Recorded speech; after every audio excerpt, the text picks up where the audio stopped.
So I've been thinking a bit about is Trump's approval ratings are by a bunch of polls they're south of 40%. And there's you never know exactly how much to believe what people people are saying. The plural of anecdote is not data and all that, but there's definitely three-time voters for our current commander in chief, as it were, that are beginning to defect. And my thing is that, like, this is a moment for reflection more than celebration. I mean, it is true that his party will lose, almost certainly at least, lose a lot of seats in the House and maybe even lose the Senate. That's a little bit less certain. The Senate has always been structurally a tough road to hoe for a party that is heavily concentrated in major urban areas rather than evenly spread about all 50 states that have two senators each. But in any case, there's reason for, at least for Democrats, a group that I don't exactly identify with, but there's reason for Democrats to feel what I would describe as cautious optimism. But I don't think this is a moment to celebrate. I think this is a moment to sort of reflect and pay attention to the people that are, you know, I don't know if defecting is the right word, but the people that are leaving Trump that are now willing to say that they made a mistake, or even if they're not willing to say that, the people that are just, and this is the tough one to measure, the people that simply aren't going to vote in 2026. And I think that was, one of the major stories in 2022 was the Trump supporters that stayed home. And I do think that this is different, very obviously. It's Trump is a Republican midterm versus a Democratic midterm. The president is a Republican, and party in power for my lifetime pretty much has always lost a significant number of seats. The only time it wasn't what I would call a shellacking or a mollywhopping is 2022. Biden's midterm, tricked him into thinking that the American people liked him when really they just were trying to say, no, we just really don't like what the Republicans are offering right now.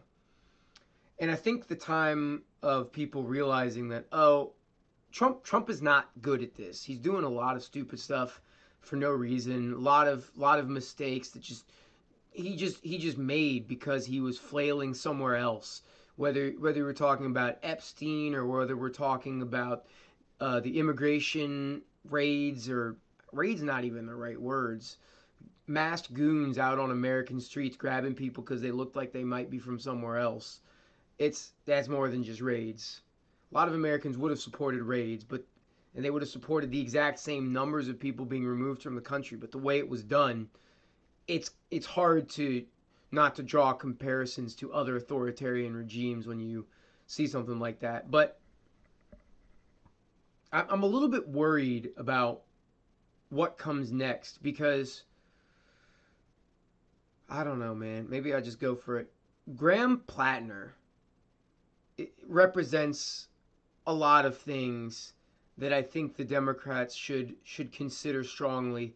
And really, the reason Graham Platner is the Democratic nominee for the Senate, for people who don't know, Graham Platner is currently he was originally in a race against a woman, something Mills, Janet Mills maybe. I'm not super familiar with Maine politics, but basically she was a former governor of Maine, and she's like, I don't know, she's a little younger than Joe Biden, and that maybe is the nicest thing I can say about her, because nobody was interested in her except for basically Chuck Schumer and some institutional Democrats, and she was very popular by all accounts when she was the governor of Maine, but who cares? That was then. This is now. And now they're getting for this.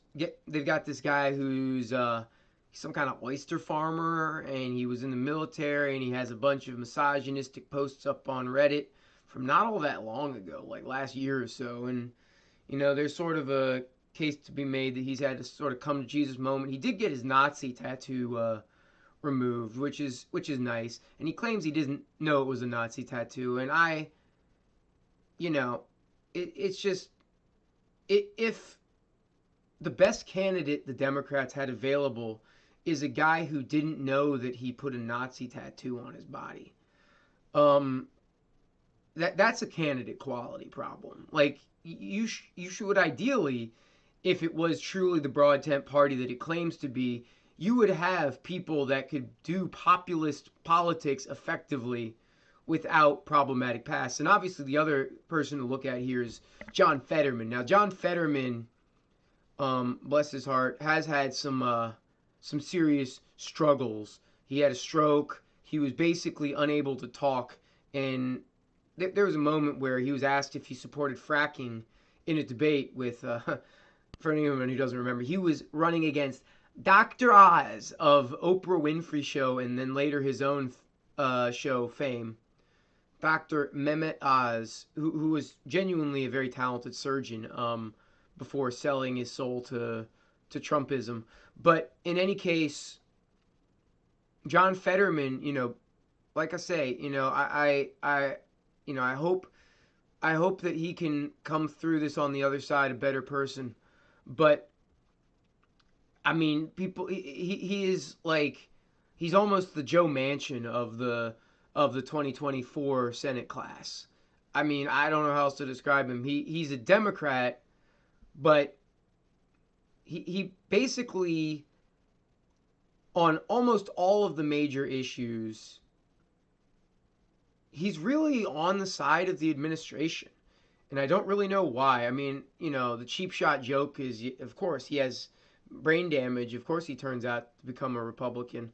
But that's I don't think that's it. I think there's this deep issue, what people call horseshoe theory, the idea that the yes, it's true that like a moderate, centrist who's a little bit on the right side and moderate centrist who's a little more on the left side tend to not be all that far apart, really, if you drill down into policy specifics.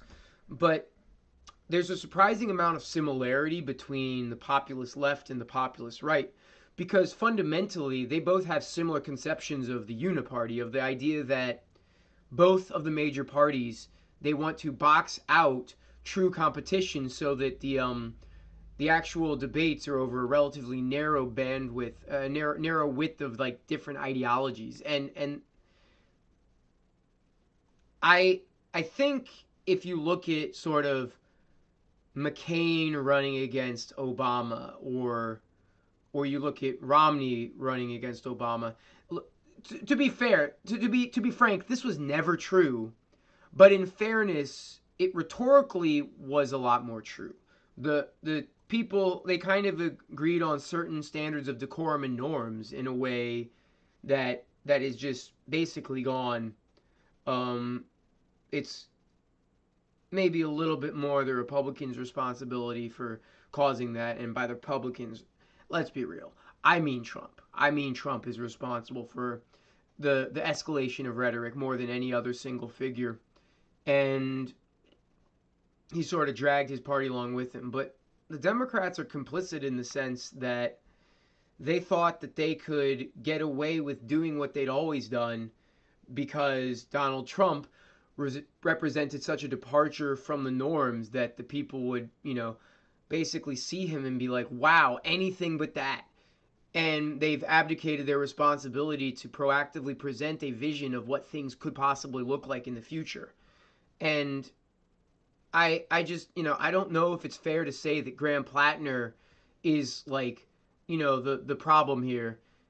A lot of people like to point to Zohran Mamdani, and I actually think that Zohran Mamdani, so far from what I can tell, has displayed a lot of the sort of maturity where he's like, I'm here to help New Yorkers. I'm here to be visible. I'm here to explain myself. I'm here to be accountable.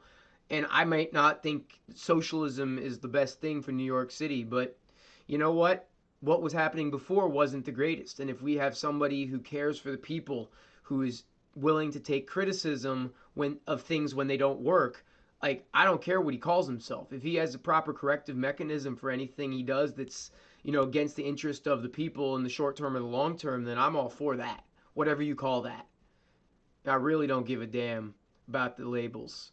But I do think that, you know, we got to be careful because the Trump supporters, they've kind of shown us to some extent who and what they are. And I don't mean that as like a criticism precisely. I mean that like they've kind of shown us how they make decisions. And it's a little, to be blunt, it's scary. It's scary to know that there are people out there that just operate based on emotions and then layer relatively complex sounding explanations of exactly why they did what they did on top of it after the fact, what we call a post hoc justification. But there are fellow citizens. They're going to keep doing this. And we, as whoever we is, I don't really associate with the party, but I'm a Democrat voter till I get a reason to vote for a Republican. Republican really stands up and says, I'm a Republican because I believe this, and this, and I could be shown that policies that I derive from those viewpoints are wrong. If you present me the data, I'll be happy to reconsider those positions. But my core is I'm a conservative that believes that we should, the government should take a light hand, as light a hand as possible. And if it turns out, I get in the office and that's a heavier hand than I thought it was, so be it. I'm here to do the people's will. If someone came out and said that, I don't care what party they are. I'm voting for them. But that's not offered, and there's not a selective mechanism for that kind of person. That person to be a rhino from the right, and I don't know. I don't even know what the far left would call them. Probably, I don't even know what those people are on about half the time. But in any case, we need people that are willing to put forward visions of the future that actually look towards a future that is not just a partisan food fight. And I just don't see that. I see all these, every politician is fundamentally going to be a flawed vessel. But putting your flaws front and center and then having people excuse them is a bad example. I mean, I love a good redemption story as much as the next guy. Maybe not as much as the next guy if he's an evangelical pastor, but at least you like to see the signs in a person of deep personal growth over time, and you like to see that they have that corrective mechanism, whatever it is, whatever philosophy or religious or whatever they draw it from. You like to see that somebody's able to take in information, make a different decision, and fundamentally alter their beliefs while maintaining true to their core identity. And that's really hard. I don't know how that happens, and I think that's the closest thing to an authenticity that can deal with the fact that the electorate on the left and right, I've been making fun of MAGA more than the left, but the left has the same thing. They're just much less politically relevant than the equivalent portion of the right, because there's no mainstream Democratic figure. And my concern is that there is basically a mainstream Democratic figure that can learn from Trump and just do, basically maybe they're going to derive it a little bit more from like a Hugo Chavez than a Donald Trump. But fundamentally, we're talking about that same sort of authoritarian archetype. And ultimately, I don't care if it comes from the left or the right. When authoritarians try to control a country and they don't have a corrective mechanism for understanding when they've overstepped, that's when we should all be the most scared.